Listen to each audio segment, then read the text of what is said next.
ठीक है, बहुत शुक्रिया आपका सौरभ तमाम जानकारी के लिए। और चलिए इस वक्त आपको लिए चलते हैं उदयपुर। सहयोगी विष्णु शर्मा हमारे साथ जुड़ रहे हैं और उनके साथ कन्हैया लाल का परिवार है।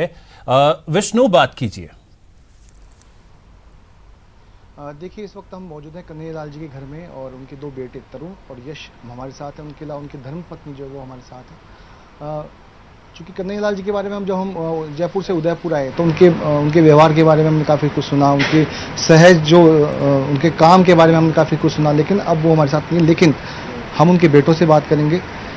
ये जो पूरा घटनाक्रम हुआ, एक सोशल मीडिया के पीछे एक वजह बताई जा रही है, लेकिन मैं सबसे पहले सच्चाई जानना चाहता हूँ। चूँकि उन्होंने कहा था कि मेरे बेटे से गलती से ये लग गया था, वो खेल रहा था, तो वो पूरा घटनाक्रम क्या है, मैं सबसे पहले आपसे वो जानना चाह रहा हूँ। क्या हुआ था? सर मैं बताता हूँ। एक्चुअली में क्या हुआ था कि वो एक कोई पोस्ट थी जो गलती से रिपोस्ट हो गई थी। अब वो किससे हुई, कि मेरे फादर से हुई या मुझसे हुई या फिर एक बच्चा भी कोई मोबाइल खेलता है शॉप पे, उससे हुई, किसी वो क्लियर नहीं है, अभी तक भी क्लियर नहीं है कि वो किससे हुई। तो फिर भी मतलब पापा ने वो सामने से किसी ने कहा, जो जिसने एफआईआर दर्ज की ना, उसने कहा था कि मतलब आपके कुछ आईडी पे है ऐसा। पापा ने उसको फ़ोन देके कहा था कि तू हटा दे भाई, ऐसा कुछ है भी तो तू हटा दे। तो वो खुद के हाथ से डिलीट करके गया, सेल्फ खुद के हाथ से डिलीट करके गया। और नेक्स्ट डे मतलब उसने एफआईआर कर दी और पापा को थाने बुला लिया था और उनको 24 घंटे थाने में रखा भी था। उस पोस्ट में क्या लिखा हुआ था दीदी, आपको ध्यान हो? क्या ऐसा था जो उससे इतना बड़ा विवाद कुछ लोग पैदा करना चाह रहे थे और कट्टरपंथी लोग तैयार हो गए उनको मारने के लिए? क्या हुआ था, क्या था पोस्ट में? वो पोस्ट क्या थी वो तो मैंने भी नहीं देखी थी, बट ऐसा सुनने में आया था मेरे कि कोई नुपुर शर्मा वाली जो पोस्ट थी, कोई पोस्ट थी जो रीपोस्ट हो गई थी गलती से। क्योंकि पापा टेलर थे और टेलर का काम होता है सिलाई करना, वक्त ही नहीं मिलता है। तो ऐसे में आपको लगता है कितने आपके जो पिताजी थे वो कितना सोशल मीडिया को यूज करते थे, उपयोग करते थे? क्या लगता है आपको? एंड्रॉइड मोबाइल फोन था उनके पास में, क्या था? हाँ सर, एंड्रॉइड मोबाइल फोन तो मैंने ही ज़बरदस्ती उनको परचेस करवाया था कि मतलब आप ले लो, अच्छा फ़ोन है, कोई दिक्कत नहीं। तो वो इस वजह से लिया था पापा ने। और इतना कोई चलाते भी नहीं थे, ठीक है, फिर भी वो व्हाट्सअप, थोड़ा फेसबुक और व्हाट्सअप देख लेते थे ऐसा। आईडी बना किसने बनाई थी उनकी आईडी? यदि क्योंकि पापा को तो आती नहीं होगी, तो आप ही ने बनाई हुई थी या क्या था? आईडी तो बहुत टाइम पहले बनाई थी मैंने ही जी। तो पापा क्या कहते थे सोशल मीडिया के बारे में? अच्छा है, बुरा है, कभी चलती थी? पापा न्यूज़ देखते थे इसलिए कुछ कहते ही नहीं थे, न्यूज़ मिलती रहती है, देखते उसमें। और क्या, जब कभी नुपुर शर्मा का प्रकरण चला तो टीवी देखा होगा, क्या बोलते थे इस सारे घटनाक्रम के बारे में? टीवी नुपुर शर्मा का पूरा केस तो एक्चुअली मुझे अभी भी नहीं पता है क्या हुआ था उसमें, और क्या पोस्ट थी ध्यान नहीं है। कुछ बातें किया करते थे इस तरह की नुपुर शर्मा को लेकर के? क्योंकि यदि बात करेंगे तो ही पोस्ट करेंगे। बीजेपी की सांसद थी, ठीक है, इतना मैंने सुना था कि इसलिए उसके सपोर्ट में कुछ पोस्ट थी तो वो रीपोस्ट हो गई थी, वो बाई चांस गलती से हुई थी ना। ये तो मतलब मेरे फादर हमेशा से कह रहे थे कि अगर कुछ हुआ भी है तो हमको पता नहीं, अगर किया भी हो तो भाई सामने खुद ने उसने हटाया, उसके हाथ से हटाया था। जब उनको जान से मारने की धमकियां दी जा रही थी तो घर में कभी इस तरह की बातों को उन्होंने बताया था आंटी जी?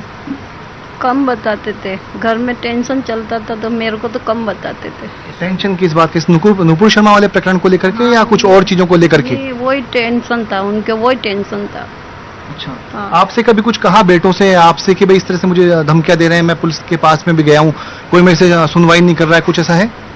हाँ, कह रहे थे कि कोई बंदा आके धमकी दे के गया, काट दूंगा मार दूंगा ऐसे बोल के गया। दुकान भी बंद करने की बात रही कि उन्होंने शिकायत की थी, जब धमकियां मिलने लगी तो दुकान बंद कर दी थी, और ऐसा कुछ क्या है इस में सच्चाई? तो क्या बोला वो पापा ने? वो सर तो मतलब पापा ने इसकी मतलब री-एफआईआर करवाने री कंप्लेन की थी वहाँ पे जाके कि मतलब ऐसी हमको धमकियाँ मिल रही है, पर प्रशासन की तरफ से कोई कुछ नहीं हो पाया, हेल्प नहीं हो पाई। तो देख ही सकते हैं आप। धमकियों की वजह से दुकान भी क्या उन्होंने बंद कर दी थी क्या? सर देखो, धमकियों की वजह से एक्चुअली में बंद नहीं की थी। मतलब उस समय उस समय मैटर गर्म ही था, गर्मा गर्मी में था, तो हमको थाने से ही कहा था कि अब 24 घंटे में मतलब आप छूट गए, अगले दिन हमने बेल करवा दी थी, तो आप मतलब 3-4 दिन तो दुकान बंद ही रखना। क्यों? ताकि मतलब मामला शांत हो जाए। तो पुलिस ने धमकी देने वालों पे कोई कार्रवाई नहीं की या पापा को कोई सलाह देकर के चुप कर दिया? नहीं, उस समय कोई धमकी नहीं दी थी ना, धमकी उसके दुकान खोलने के बाद दी ना।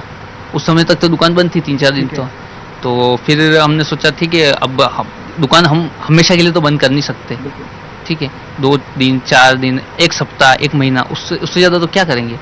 तो ऐसे मतलब 4 या 5 दिन बाद शॉप खोल दी थी। और मतलब फिर भी कोई मतलब ऐसे रेकी वेकी कर रहे थे लोग। ये सुनने में भी आ रहा था हमको कि मतलब लोग बोल रहे थे कि आपकी दुकान के चक्कर काट रहे हैं बंद दुकान में ही। और चालू होने के बाद भी ऐसे लोग दिखते रहे। और एक बार तो किसी ने आके, एक लेडीज और एक जेंट्स ने दुकान पर आके धमकी भी देके गए थे। क्या? कि मतलब आपको मार डालेंगे, कि काट डालेंगे, जो बोला है वो। तो उस चक्कर में मतलब हमने एक रिकम्प्लेन करवा ही दी।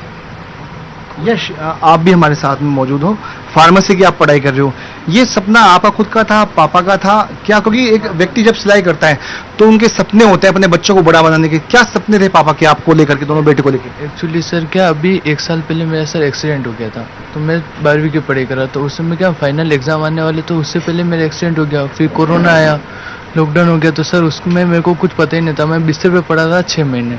तो उस समय सर मेरे को कुछ पता नहीं था। खाली पापा ने उनको सोचा, बात की 2-3 जनों से, मतलब पास में भी मतलब जान पहचान वाले हैं, उनको बोला, उन्होंने बोला फार्मेसी कर ले। तो पापा के हिसाब से मैंने फार्मेसी करी। मैं कुल मिला के पापा का सपना था। क्योंकि एक टेलर की इतनी आमदनी नहीं होती, लेकिन तो कोई बच्चों को अपना कर्ज लेकर के सपने, कई घंटों की मेहनत करके बच्चों को पढ़ाता है। कैसे थे पापा? सर पापा तो अब सपने बहुत बड़े बड़े देखते थे सर, मतलब सोचते थे हिस्स थे ना सर। पापा जो भी करते थे हमारे लिए ही करते थे ना, और किसके लिए करेंगे। आंटी जी, अंत में मेरी कुछ बातें हैं, कुछ मांगे हैं। क्या मांगे हैं आपकी? क्या होना चाहिए उन दरिंदों के खिलाफ? उनको मारो, काटो, खत्म करो उनको। हम तो यही चाह रहे, जिसके इसके पापा के साथ हुआ वैसे उनके साथ ही करो, उनके साथ ही वैसे ही करो। ऐसा थोड़ी कि ऐसा होगा, हमको थोड़ी पता क्या। यहाँ पे पूरा मामला क्लोज करने के बाद जो रिपोर्ट ले ली थी, उसके 5 या 6 दिन बाद ये मैटर हुआ है कि मतलब हमको तो एकदम सुनने में आ रहा है कि कल मैं मतलब का था, मतलब मेरे भैया की शॉप पे बैठा हुआ था, ठीक है। तो मेरे को एकदम से फ़ोन आया कि दूसरे भैया का फ़ोन आया कि तू आजा एक बार मालदा स्ट्रीट। मैंने कहा क्या हुआ? कहते पापा को तो मार दिया इन लोगों ने। बस ये सुनते ही मैं वहाँ पे गया, तो देखा भी नहीं गया मैं। फांसी की सजा होनी चाहिए उनको। फांसी तो होनी चाहिए। जो सरकार ने मुआवजों की जो बात कही, आप भी उनके रिलेटिव हैं, क्या सरकार के मुआवजे के दम है? क्या जो आश्वासन ही रह गए हुए? देखो, अभी तक जब तक हाथ पे हमारे नहीं आता है तब तक हम उसे आश्वासन ही कहेंगे कि ये पुराने मतलब बिस्तर में बैग में डाल देते हैं आश्वासन देके, हाँ ये दिया कर, सपोर्ट करेंगे, वो सपोर्ट करेंगे। पर वी हैव डिमांड कि हमें डिमांड है कि इन बच्चों के फ्यूचर्स के लिए इनको गवर्नमेंट जॉब प्रोवाइड किया जाए दोनों को, और कम से कम नियर अबाउट 1 CR का सपोर्ट इनको होना चाहिए। It's our family demands. आप उनसे लगातार सोशल मीडिया ग्रुप्स में बने हुए थे, और कन्हैया लाल जी बहुत एक सज्जन और नेक इंसान भी बताए जा रहे हैं। और कैसा व्यवहार था, कैसा सोशल मीडिया पे कितना रिएक्ट करते थे? चूंकि इतनी बड़ी बात कही जा रही है कि नूपुर शर्मा के समर्थन में पोस्ट कर दिया है, क्या उनकी इतनी उसमें सोशल मीडिया पे उनकी भूमिका रहती थी? मेरे साथ में भी जुड़े हुए थे, मेरा फैमिली बैकग्राउंड में भी काफ़ी थे, व्हाट्सएप ग्रुप में भी हैं और फेसबुक ग्रुप में भी थे। पर कभी उनके पास इतना समय नहीं होने की वजह से वो कभी हाय हेलो ही करते थे। ज़्यादा वो कोई भगवान की पोस्ट होती तो उस पर कभी जय माता दी और ये सब ये लिख दिया करते थे। अदरवाइज वो प्योर वेज थे, कोई उनका ऐसा नशा वशा के वो आदि नहीं थे, और एक सज्जन पुरुष जैसा स्वभाव था, और कभी किसी को मतलब गलत शब्द बिहेव नहीं यूज करते। कभी आपको ऐसा लगा हो कि सोशल मीडिया को लेकर के, यानी जो राजनीतिक हलचल चलती है, कुछ गर्मा गर्मी चलती है, उनको लेके वो बहुत एग्रेसिव होते होंगे और उस तरह की पोस्टें डालते होंगे, ऐसा कभी देखने को आया? ना, ऐसा कुछ नहीं आया। एक्चुअली में लास्ट टाइम हमारे 8-9 महीने पहले हमारी एक प्रोग्रामिंग में मुलाकात हुई थी, तब वो बता रहे कि यार ऐसा कोई वो उनके माइंड में नहीं था कि वो किसी प्रकार के किसी भी धर्म या उसके खिलाफ पहुंचा सके। आंटी जी, मैं 1 मिनट आपके पास आऊंगा कि क्या पुलिस प्रोटेक्शन देती, क्या पुलिस न्याय करती, क्या पुलिस समय पर सुनवाई करती? राजीनामा के बजाय जो दोषी थे, जो धमकाने वाले थे, उन पर कार्रवाई होती, तो आज क्या मंजर था, क्या आज कैसा होता? आज मैं क्या बताऊं, मेरे को तो कुछ समझ में ही नहीं आ रहा जी। सर अगर ऐसा होता ना तो मैं भी मतलब 99% चांसेस थे कि मेरे फादर बच जाते अभी, और अगर कुछ होता भी तो छोटी मोटी चोट ही आती। क्यों अगर प्रोटेक्शन में पुलिस होती तो कुछ तो करती ना वो। जी जी यश। सर अभी मैं यूँ कह रहा हूँ कि मतलब अभी सेक्टर 11 में भी उन्होंने बोला है 3 जनों ने, और अभी न्यूज़ आई है कि सेक्टर 11 में जो मतलब जिस जैन है एक उसको बोला है, वो अभी उनको मतलब पैक कर दिया घर में, अभी उनको अभी घर से भी बाहर नहीं निकाला। मतलब इसका मतलब एक बार मर्डर हो गया, अब ये सरकार मतलब उनको अब पता पड़ा है कि अब मतलब इनको पैक रखो, तो कुल मिला के पहले इनको क्यों नहीं पता पड़ा? तो मतलब आपका ये कहना है कि अभी और भी लोगों को इस तरह से धमकाया जा रहा है यहाँ पर? धमकाया जा रहा है ना, धमकाया जा रहा है, धमकाया तो जा ही रहा है। उस पोस्ट में क्या लिखा था पता है? हाँ। कि हमने मालदा स्ट्रीट वाले का तो सर कलम कर दिया है, अब सेक्टर 11 वाले की बारी है। यहाँ तक ये बात उसने साफ साफ कही थी। वो पोस्ट क्या थी नुपुर शर्मा को लेकर? एक बार मैं आपसे फिर जानना चाहूंगा, कुछ भी याद हो तो क्या थी वो पोस्ट? लोग जानना चाहते हैं क्या ऐसी पोस्ट थी जिससे लोगों को विवाद खड़ा हो गया, लोगों में एकदम ऐसा हो गया कि गर्दन काट देंगे, क्या था मामला? ये मामला आई डोंट नो।